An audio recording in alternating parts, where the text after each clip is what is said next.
Ladies and gentlemen, I gotta tell what I feel. Press his room. The most horrific shooting of a citizen of the United States happened in Fort Worth, Texas. And, of course, everybody knows about the story about Atatiana Jefferson. And it was just really tragic, to be killed in your own home. And to find out all the details about how this police officer shot her through a window while she was in her house. Same situation with both and John. In his home, eating a bowl of ice cream. And you can't help but pain for the family.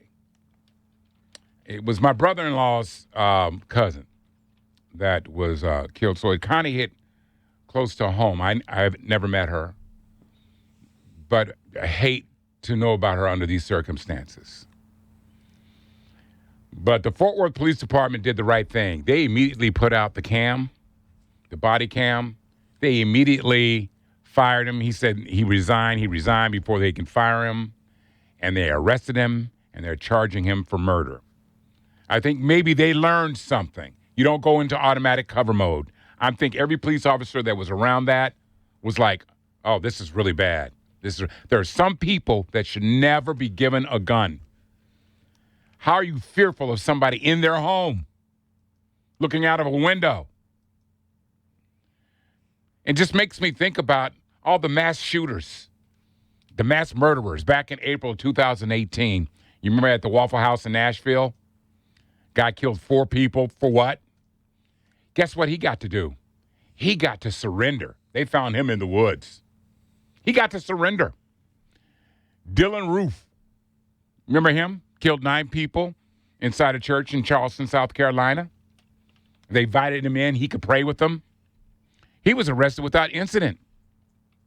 And then later on, when he said he was hungry, because the police thought he was kind of like a nice guy and a little shy, they went to Burger King and brought him back some food while he was in custody. The El Paso mass murderer killed 20 people, but he was allowed to raise his hands and surrender. I'm not sure if they stopped at Starbucks to get him a latte on his way to the jail, but he was allowed to raise his hands. Atatiana Jefferson was not afforded the same opportunity. She was afforded 0.6 of a second to respond. She wasn't even allowed to raise her hand. We have a problem because this cannot become the norm in America. It just cannot. That's my rant.